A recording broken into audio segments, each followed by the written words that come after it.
When my husband handed me the cruise tickets, I thought it was a dream anniversary gift. Until I saw the name on the second ticket and it wasn't mine. What I did next? No one saw it coming. Before we dive into this jaw-dropping story, make sure to subscribe, hit the like button, and turn on notifications. You won't want to miss what happens next. The invitation that changed everything. I remember the exact moment my marriage shattered. It wasn't during a fight or some dramatic confession. It was on a Tuesday evening, over a glass of cheap wine and a cruise brochure. Daniel walked in, his tie loosened, that familiar half-smile on his face. He dropped a glossy travel packet on the kitchen counter. "Surprise," he said, like he was handing me the world. I wiped my hands on a dish towel, smiling. "What's this?" "Our anniversary trip," he said, leaning in to kiss my cheek. "A 7-day Caribbean cruise. Just what you've been wanting." My heart swelled. After a year of missed date nights and late office excuses, he'd actually remembered. I flipped open the brochure, already imagining us on deck at sunset, laughing over cocktails. Then I saw it. 2 tickets. Daniel Mitchell plus guest. Not Daniel and Claire Mitchell. Just guest. I blinked, waiting for the punchline. Is this some kind of joke? His smile faltered. What? I shoved the tickets toward him. It says guest. Not my name. Guest. A flicker of something, guilt? Panic. Crossed his face before he forced a laugh. Oh, that's just how they print them. You know how booking systems are. But I did know. Because I'd booked our honeymoon. And our names had been side by side. I swallowed hard, my fingers tightening around the edge of the counter. Who's going with you, Daniel? Silence. Then, quietly. Claire, don't do this. Don't do this. As if I was the one tearing our life apart. I grabbed my phone, pulled up the reservation confirmation, and there it was, clear as day. Daniel Mitchell. Lydia Hart. Lydia. His assistant. The one who worked late so often. The one who laughed a little too loudly at his jokes at the company picnic. The room tilted. You're taking her? My voice didn't even sound like mine. He ran a hand through his hair, exhaling sharply. It's not what you think. Then what is it? A beat. 2. He didn't answer. And that was answer enough. I don't remember throwing the wine glass. Just the sound of it shattering against the wall, the stains spreading like blood across the tile. Daniel flinched. Jesus, Claire. I was already walking out. Upstairs, I locked myself in the bathroom, gripping the sink until my knuckles turned white. My reflection stared back at me, pale, wide-eyed, a woman realizing she'd been living a lie. I could have cried, could have screamed, but instead, I picked up my phone, scrolled through old emails, and found her number. Mia Torres, Daniel's former secretary, the one who'd been abruptly fired 6 months ago, the one who'd given me a strange, knowing look at the Christmas party before she left. I hesitated for only a second before hitting call. It rang twice. Then, Claire? Her voice was calm, almost like she'd been expecting me. I took a shaky breath. We need to talk. And just like that, the game changed. The revenge plan begins. The coffee shop was nearly empty when I walked in, the kind of place with dim lighting and overpriced lattes that made you feel like you were in some indie movie about heartbreak. I spotted Mia immediately, back corner, hoodie pulled up, sunglasses indoors. Like a woman who didn't want to be seen. I slid into the booth across from her. She didn't smile. You look like hell, she said, pushing a caramel macchiato toward me. I almost laughed. Feel like it too. She studied me for a long moment before pulling out a manila folder from her bag. I figured you'd call eventually. I stared at it. What's that? Everything. She tapped the folder. Emails. Hotel receipts. Credit card statements. All the proof you need. My stomach twisted. Part of me didn't want to know. The other part needed to see it, needed the pain to be real, not just some nightmare I could wake up from. I opened the folder. There they were. Dinner charges at restaurants he'd told me were client meetings. Hotel bookings for weekends he'd claimed were work trips. And the emails, God, the emails. Flirty, intimate, disgusting. Can't wait to see you again. Last night wasn't enough. I slammed the folder shut. Mia didn't flinch. He's been doing this for months. Probably longer. I swallowed the lump in my throat. Why didn't you tell me? She shrugged. Would you have believed me? I didn't answer. She was right. She leaned forward, voice low. But here's the thing.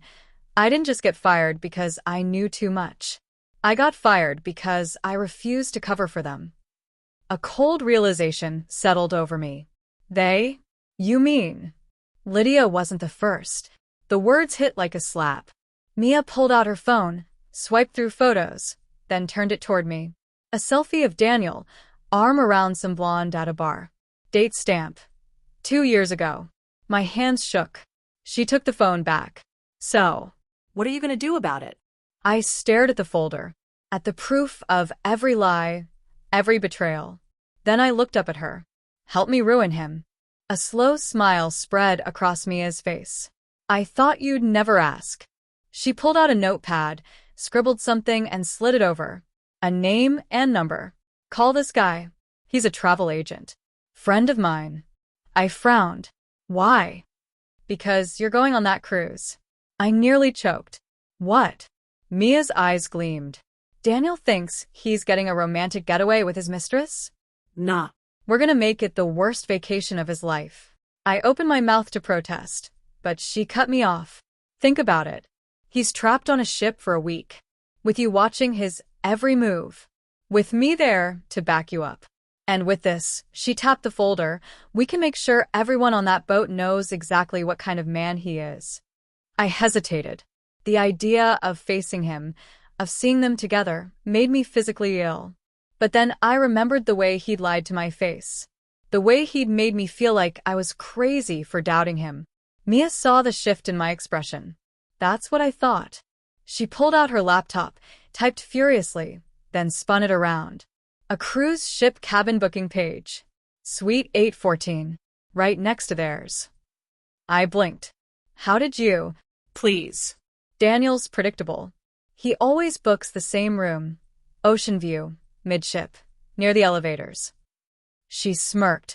Guess some habits die hard. I stared at the screen, my pulse racing. This was insane. This was perfect. I took a deep breath. When do we leave? Mia's grin was all teeth. Pack your bags, Claire.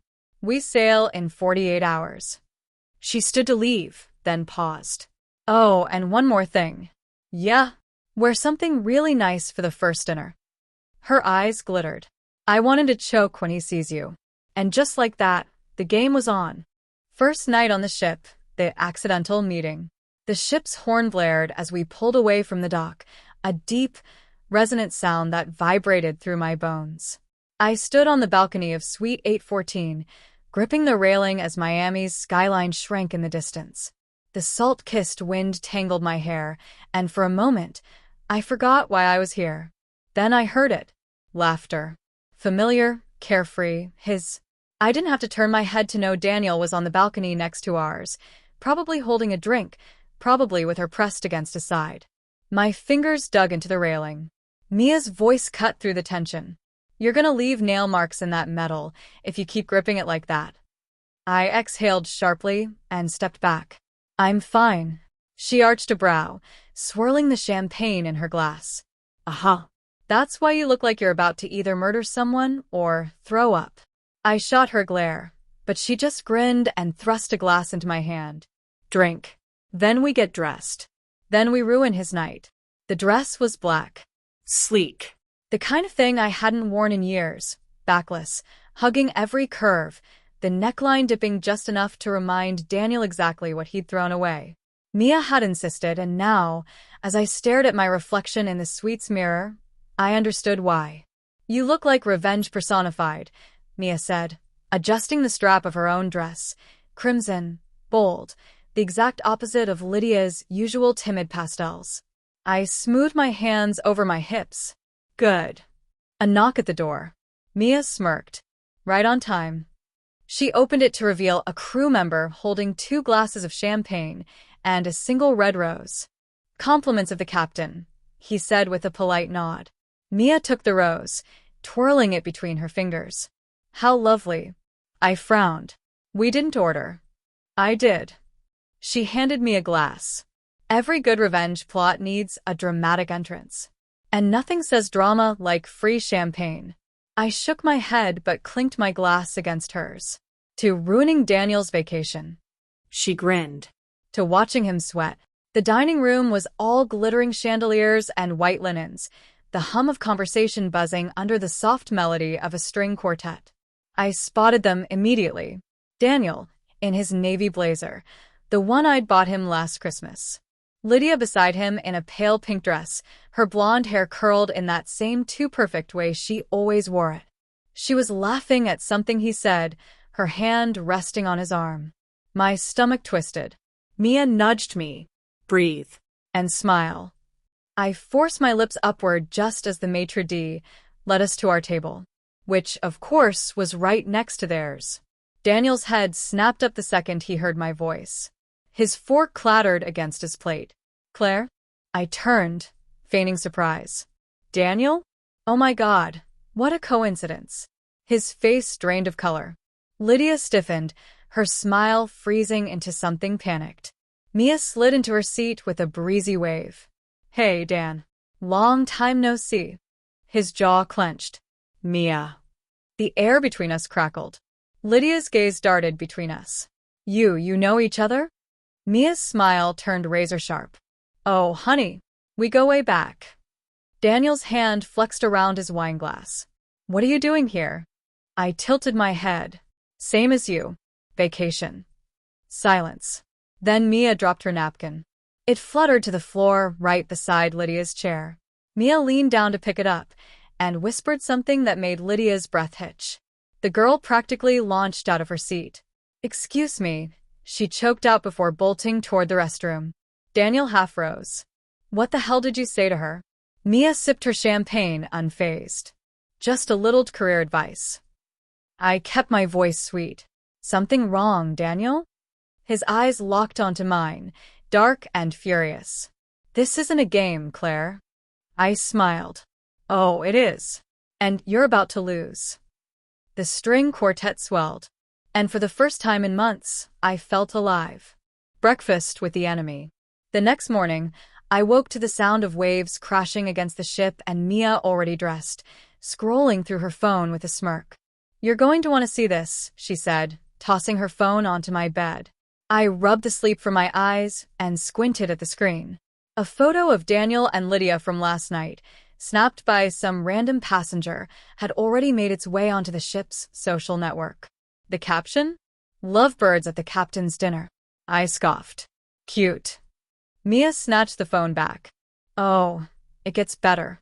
Check the comments. I leaned in. Someone had already replied. Wait, isn't that guy married? Another comment. Pretty sure his wife is on this cruise.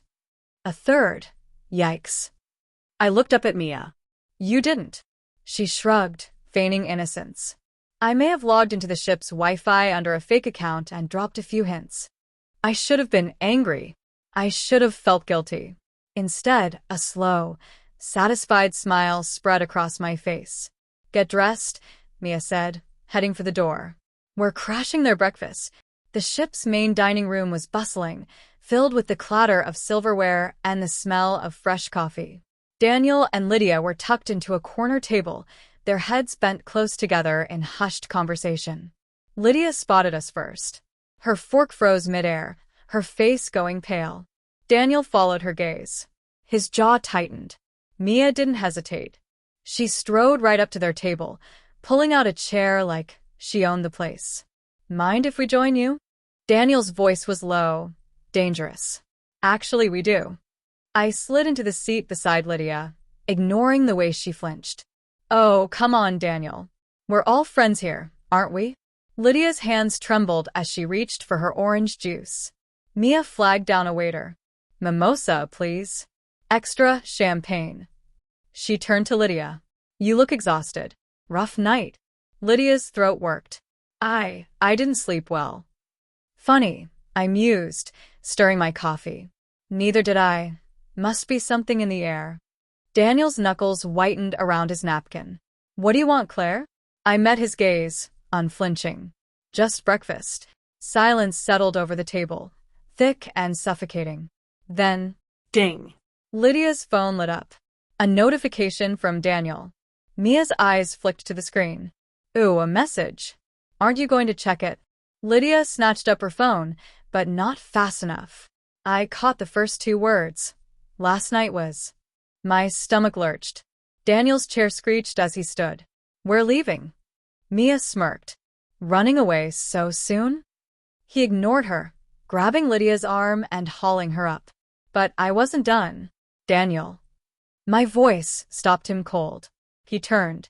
I held up my own phone, screen tilted toward him. A photo of us from our anniversary last year, smiling, happy. Remember this? I asked softly. His expression flickered, something like regret. There, and gone in an instant. Then he turned and walked away, Lydia stumbling after him. Mia whistled. Damn. That was cold. I stared at the empty space where he'd been, my chest aching. Then I picked up my coffee and took a slow, deliberate sip. Round one goes to us. The poolside showdown. The ship's pool deck was a riot of color and noise. Laughter, splashing, the rhythmic thump of pop music over the speakers. Sunlight glinted off the water, casting shimmering reflections across the lounge chairs. I adjusted my sunglasses, scanning the crowd. There. Daniel and Lydia had claimed a pair of chairs near the bar, her in a barely there bikini, him already working on his second drink. Mia stretched out on the lounger beside me, sipping a mojito. You ready for this? I tightened the sash of my cover-up. Let's make it count. We moved in sync, weaving through sunbathers and waiters until we reached the empty chairs right next to theirs. Daniel's head snapped up as my shadow fell across him. Lydia gasped. I smiled sweetly. Mind if we join you? Daniel's jaw clenched. There are literally hundreds of other chairs on this deck. Mia dropped her bag onto the lounger. But these have the best view. She wasn't wrong. From here, we had a perfect sight line to everything, including the way Lydia's hands shook as she reapplied sunscreen. I shrugged off my cover-up, revealing the emerald green bikini I'd bought just for this moment. The one Daniel had always loved on me.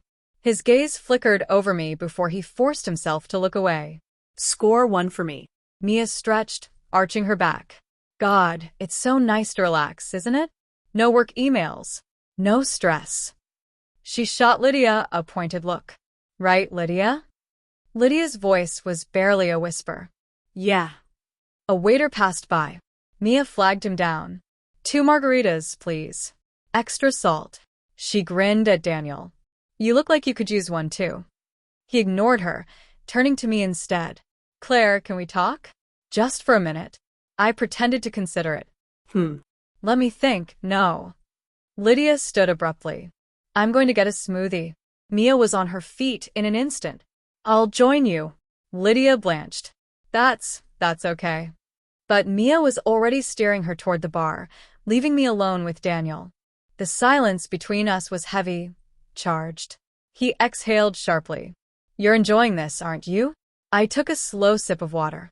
Immensely. Look, I know you're hurt. Hurt. I laughed, cutting him off.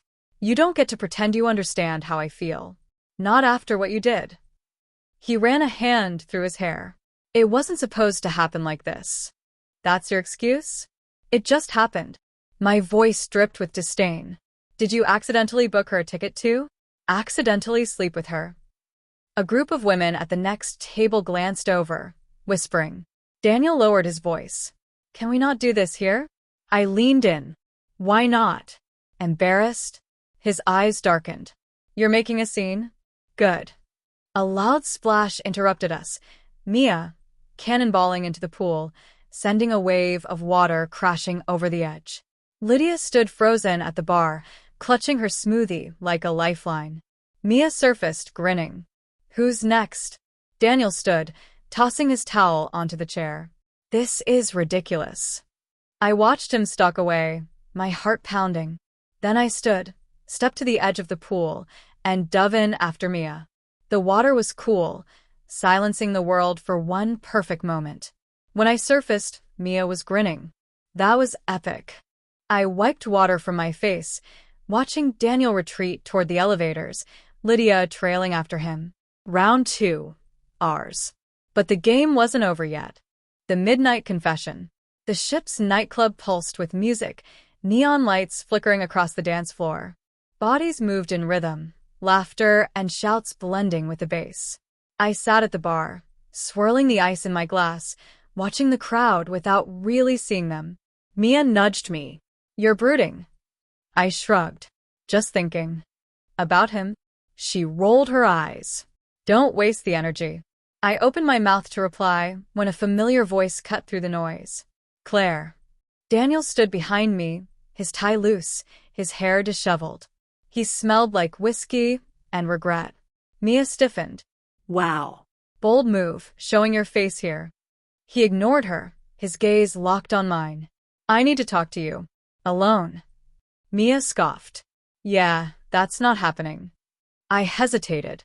Then, against my better judgment, I nodded. 5 minutes. Mia shot me a "what the hell are you doing" look, but I squeezed her hand. "It's fine." She glared at Daniel. "If you hurt her again, I swear to God." "I won't." The promise sounded hollow. I followed him out onto the deck, where the music faded into the background, replaced by the steady rush of the ocean below. The moon cast a silver glow over everything, painting his face in shadows. He leaned against the railing, staring at the water. I didn't plan for any of this. I crossed my arms. "Funny, because from where I'm standing, it looks like you planned exactly this." He shook his head. "It wasn't supposed to go this far." "Then why did it?" Silence.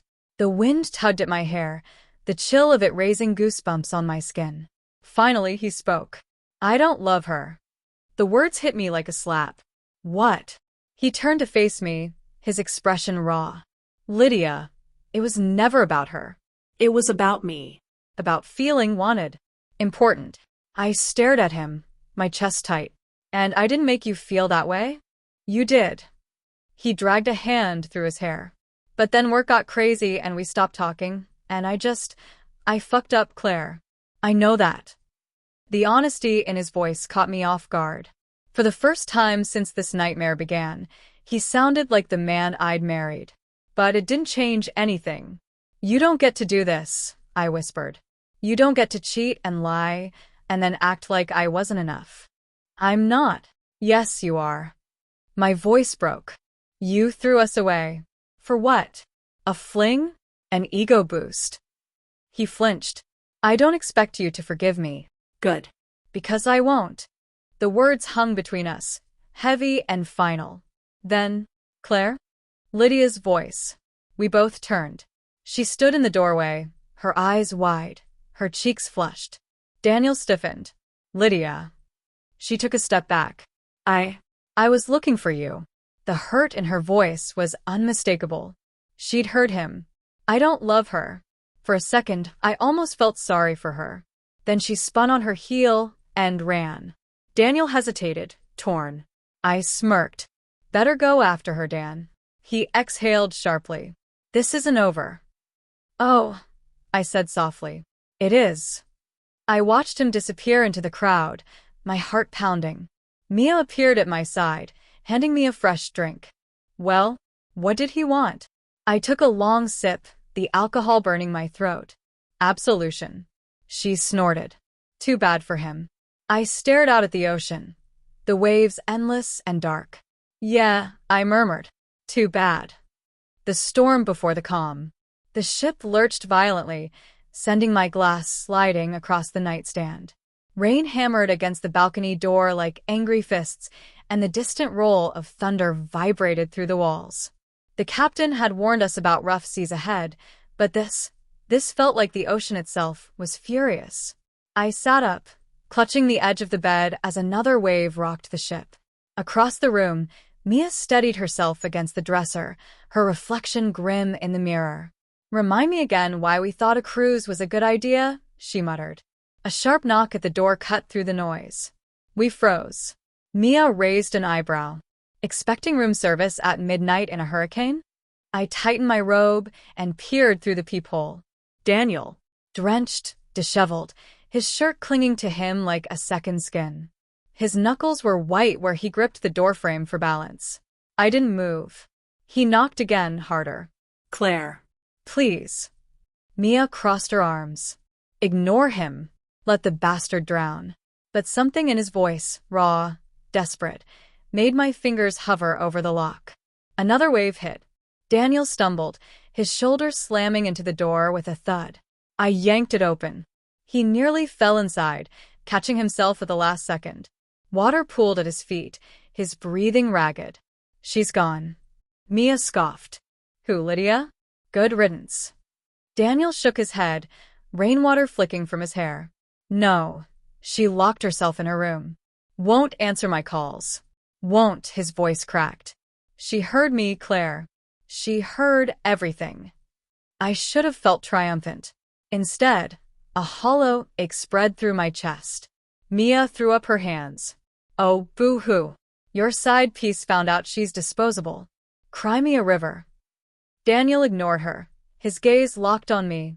I need your help. The audacity. I laughed, sharp, humorless. You're joking. I'm not. He took a step forward, the ship tilting dangerously beneath us. I don't know what to do. The room spun, or maybe it was just the storm. The man standing in front of me was a stranger.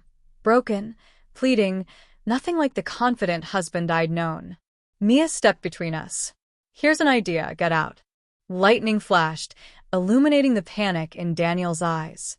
Claire, please. Another wave hit. Harder this time. The lights flickered. Then went out. Darkness swallowed the room, the only light coming from the emergency strips along the floor.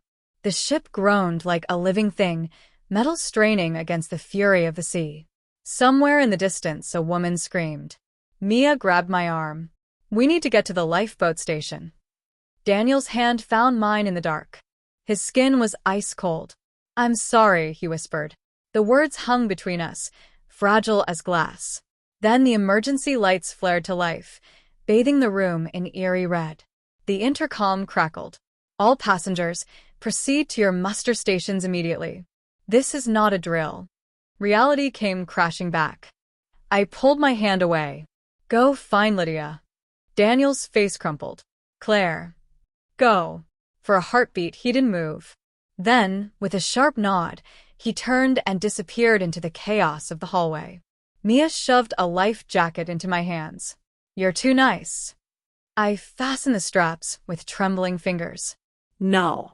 I'm done. The ship pitched again as we stepped into the corridor, passengers stumbling past us in a panic. Somewhere, a child wailed. Mia gripped my shoulder, her voice barely audible over the storm. You sure? I looked toward the stairs where Daniel had vanished, then back at her. Let's go. We melted into the crowd, the storm raging around us, the future suddenly wide open. And for the first time since this nightmare began, I felt free. The eye of the storm. The muster station was chaos. Passengers shoved against each other, voices rising in panic as crew members barked orders over the howling wind. The ship tilted violently again, sending a stack of life jackets tumbling across the floor. Mia gripped my arm as we staggered toward our assigned lifeboat. This is some Titanic-level bullshit, she shouted over the storm. I didn't answer. My eyes scanned the crowd, searching for a familiar face even though I knew I shouldn't care. Then I saw them. Daniel and Lydia stood near the far wall, soaked and shaking.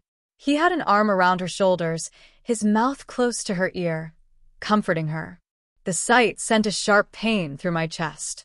Mia followed my gaze and snorted. Pathetic. A crew member thrust a clipboard at us. Names and cabin numbers. As Mia scribbled our information, the ship gave another sickening lurch. The emergency lights flickered, plunging us into darkness for one terrifying second before coming back on. A woman near the front screamed. Remain calm, the crew member yelled. This is just a precaution. A deafening crack cut him off. The sound of twisting metal screeched through the deck. Then silence. The ship steadied. The wind died. For a breathless moment, no one moved. Mia frowned. Why did it just get quiet? An older passenger near us exhaled sharply. Where in the eye? The eye of the storm. A temporary calm before the nightmare resumed. The captain's voice crackled over the intercom, tense but controlled. All passengers, please remain at your muster stations. The worst of the storm has passed, but we are assessing minor damage to the starboard deck. Do not. The rest was drowned out by the collective gasp of relief. Around us, people sagged against walls or hugged each other, laughing nervously. Everyone except Daniel. He was staring straight at me across the crowded deck, his expression unreadable. Lydia, still tucked under his arm, hadn't noticed. Her face was buried in his chest. Mia grabbed my chin and forced me to look away. Don't. I swallowed hard. I wasn't. Bullshit. You're still tied to him like an anchor. She lowered her voice. He doesn't get to have this hold on you anymore, Claire. Not after what he did. The truth of her words hit me like a wave.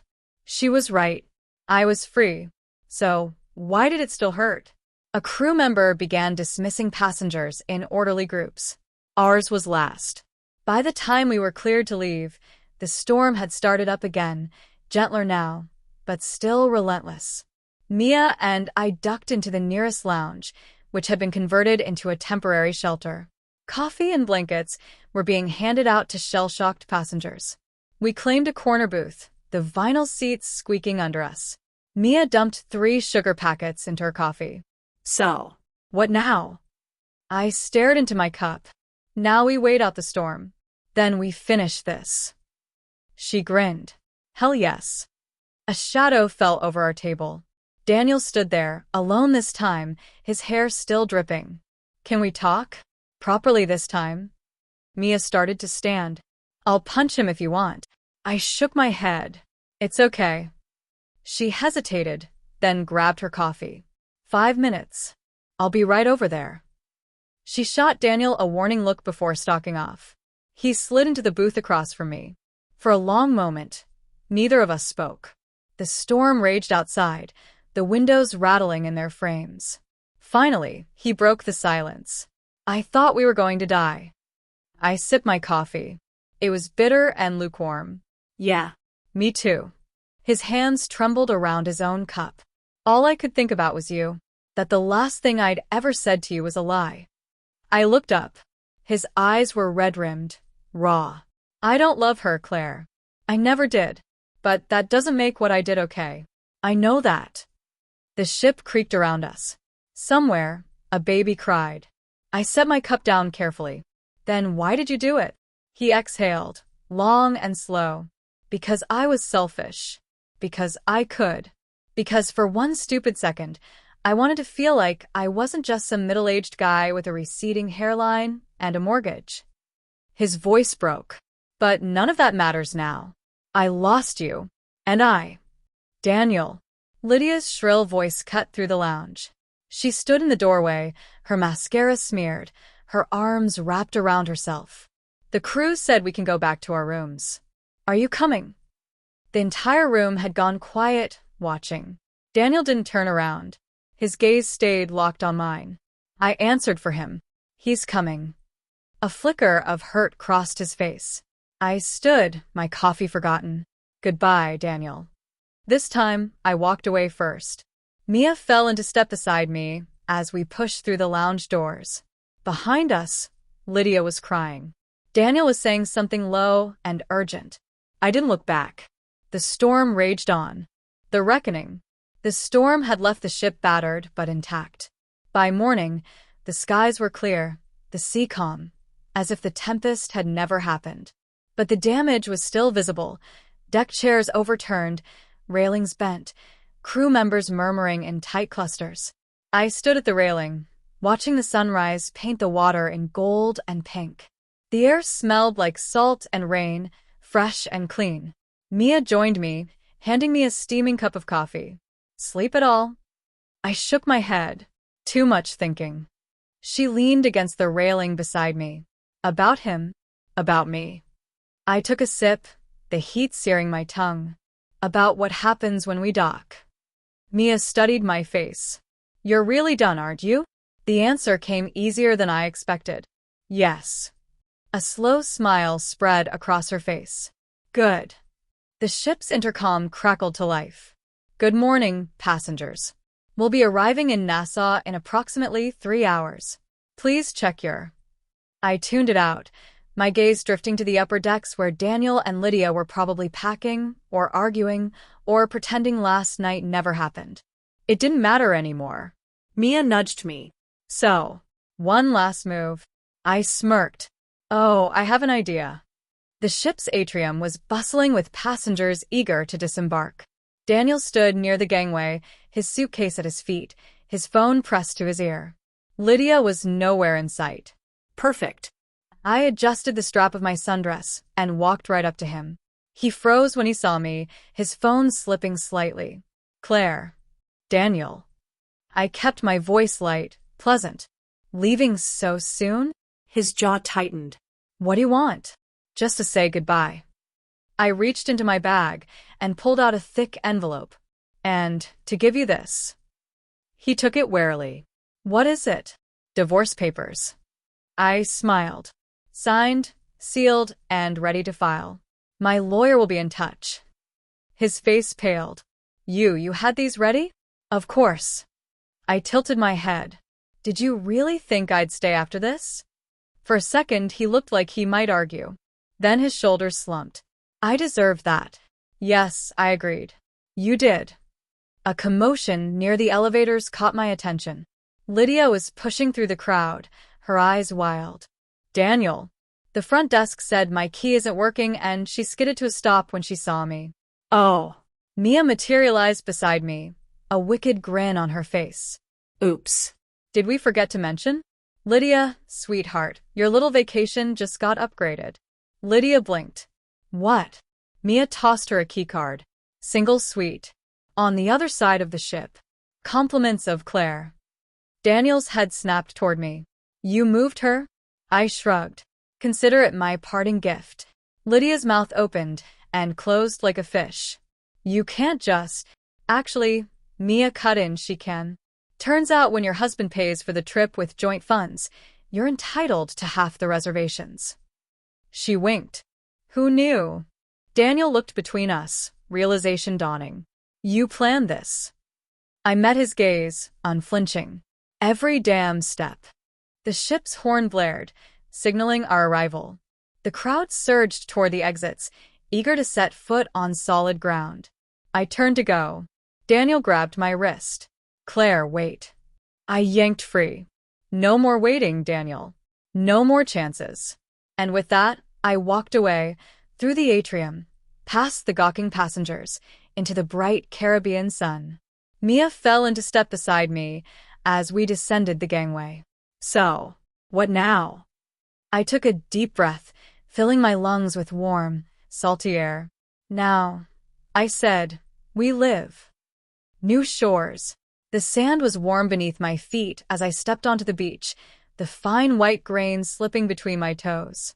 Nassau stretched out before us, turquoise water, palm trees swaying in the breeze, the distant sound of laughter and steel drums. It was the kind of place meant for new beginnings. Mia kicked off her sandals and twirled in the surf. God, I needed this. I closed my eyes, letting the sun soak into my skin. The weight I'd carried for months, the doubt, the anger, the heartbreak, felt lighter here, as if the ocean had washed some of it away. A vendor passed by, offering coconuts with straws stuck in them. Mia flagged him down and handed me one. To freedom, she toasted. I clinked mine against hers. To better taste in men. She laughed, loud and unguarded. It was a good sound. We walked along the shoreline, the water lapping at our ankles. The cruise ship loomed in the distance, a hulking reminder of everything we'd left behind. Daniel was probably still there, scrambling to fix what he'd broken. But for the first time, the thought of him didn't twist my stomach into knots. Mia nudged me. You're quiet. I was just thinking, I said, tracing a line in the wet sand with my toe. About what comes next. Whatever you want. She slung an arm around my shoulders. The world's yours, Claire. No more shitty husband. No more playing the dutiful wife. Just you. The simplicity of it hit me like a wave. She was right. For years, my life had been defined by Daniel, his schedule, his needs, his lies. Now? The blank slate was terrifying and exhilarating. I stopped walking and turned to face her. I think I'm going to stay. Mia blinked. In Nassau. Just for a while. A week, maybe 2. I gestured to the row of colorful hotels lining the beach. I need time to breathe. To remember who I am without him. A slow grin spread across Mia's face. I love it. She pulled out her phone. Give me 5 minutes. I know a guy who can get us a stupidly cheap suite at that resort.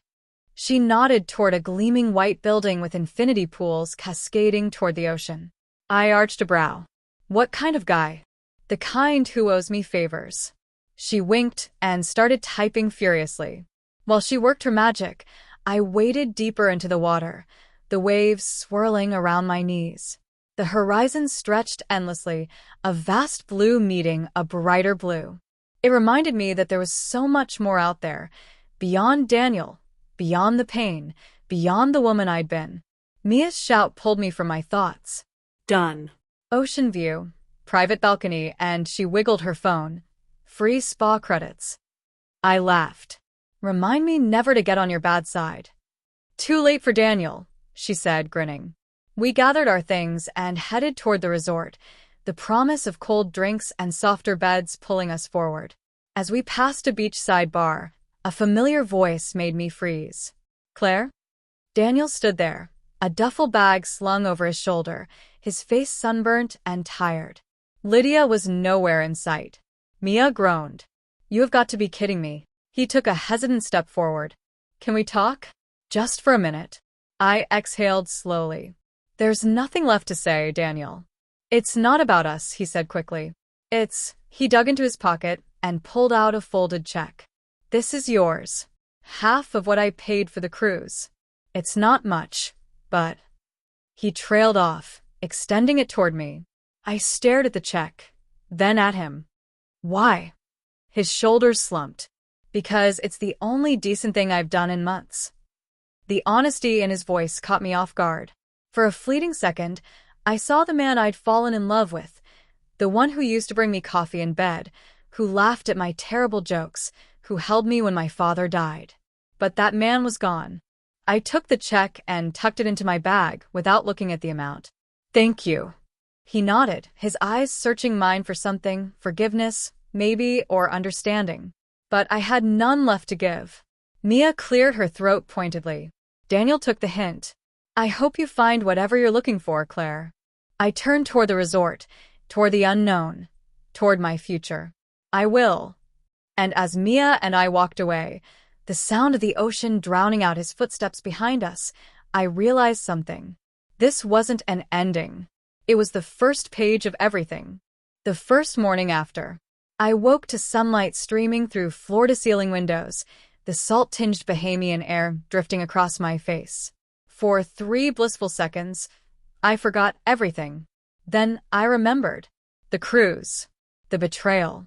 The divorce papers now in Daniel's possession. The king-size bed felt cavernous as I stretched my limbs across cool sheets. No snoring husband stealing the covers. No alarm clock set for some ungodly hour because Daniel liked to get a jump on the day. Just silence and space and freedom. A loud knock shattered the moment. Rise and shine, sleeping beauty. Mia's voice carried through the door. I ordered enough breakfast to feed a small army. I wrapped myself in the resort's plush robe and opened the door to find Mia balancing a tray laden with tropical fruits, pastries, and a carafe of coffee that smelled like heaven. Behind her, a waiter wheeled in a cart with silver-domed plates. You realize there's only 2 of us, right? I asked as she breezed past me. Mia popped a grape in her mouth. This isn't breakfast. This is therapy. She lifted a silver dome with a flourish, revealing eggs Benedict with smoked salmon. And therapy requires proper fuel. We ate on the balcony overlooking the ocean, the wreckage of last night's room service champagne bottles glittering in the sunlight. Mia studied me over her mimosa. So, How's the first morning of the rest of your life? I watched a sailboat glide across the horizon. Quieter than I expected. No regrets. Only that I didn't do this sooner. The words surprised me with their truth. Mia's phone buzzed. She glanced at it and made a face. Speak of the devil. My throat tightened. Daniel? Worse. Lydia. She turned the screen toward me. A wall of text glared up at us, the key phrases jumping out. Never meant to hurt anyone. Daniel's been lying to us both. Can we talk? I nearly choked on my orange juice. Is she serious? Mia typed a quick reply, new phone, who dis? Before tossing her phone onto the lounge chair. Desperation looks ugly on people, doesn't it? A notification chimed. Then another. And another. I stood abruptly, my robe fluttering in the breeze. Let's get out of here. 20 minutes later, we were strolling through Nassau's colorful streets, the rhythmic beat of junkanoo music pulsing from open-air bars. Every few steps, some new vibrant detail caught my eye, a mural of underwater sea life, the scent of spicy jerk chicken from a street vendor, the melodic lilt of Bahamian voices bargaining in the straw market. Mia stopped suddenly in front of a tiny tattoo parlor. I have an idea. The needle buzzed like an angry bee as it etched the design into my wrist, a delicate wave, forever cresting but never breaking. Symbol of resilience, the artist explained as she wiped away ink. The ocean always finds its way. When it was done, I examined the simple black lines, already knowing this would become my favorite scar. Mia got matching waves on her ankle. Sisters in solidarity, she declared, linking her arm through mine as we stepped back into the sunshine. We rounded a corner and nearly collided with a familiar figure. Lydia stood frozen outside a souvenir shop, her arms full of tacky t-shirts and shell necklaces. Up close, she looked younger than I remembered. Early 20s at most, her sunburned nose peeling, dark circles under her eyes. For a heartbeat, no one moved. Then Mia sighed dramatically. Ugh. We can't escape you people, can we? Lydia's chin trembled. I wanted to say. Save it, I said, surprised by how little anger I felt. Just pity. Whatever speech you've practiced, I don't need to hear it. Her eyes welled up. You don't understand. I understand perfectly. I adjusted my sunglasses. You thought you won some prize. Turns out you just caught a liar. A single tear tracked through her sunscreen. He told me you were separated. Mia barked a laugh. And you believed the married guy sneaking around with his assistant? Rookie mistake. I started walking away, then paused. For what it's worth, he'll do the same to you eventually. Lydia's face crumpled. I almost felt bad. Almost. Mia caught up to me as I power-walked toward the beach. Damn. That was ice cold. I kept walking until my feet hit warm sand, until the only sounds were waves and wind, and my own steady breathing. Mia squeezed my shoulder. You okay? I watched our new tattoos glint in the sunlight. 2 waves, forever in motion. Better than okay, I said. And meant it. Waves of freedom. The sun dipped below the horizon, painting the sky in gold and pink hues as Mia and I walked along the beach, the waves lapping at our feet. The tattoo on my wrist tingled faintly, a gentle reminder that, like the ocean, I too could reshape myself. So, what's next? Mia asked, fiddling with her shell necklace. To live. No excuses, no chains. I smiled, feeling a weight I hadn't even realized I was carrying dissolve in the salty breeze. Mia's phone buzzed again, but she didn't even glance at it. Daniel can wait. Or better yet, he can swim to Bermuda. We laughed, and for the first time in months, joy wasn't shadowed by guilt. This trip wasn't an escape, it was a rebirth. Ready for the next chapter? She asked, raising the margarita the waiter had just brought over. More than ever. We clinked glasses to the future, to the waves still ahead, and to the freedom of riding each one. Ready for your own journey of reinvention? Waterwave Sparkles. Download our exclusive guide, Fresh Starts Without Regrets, and discover how to turn any ending into a new beginning. Open book, backhand index pointing right, click here to start.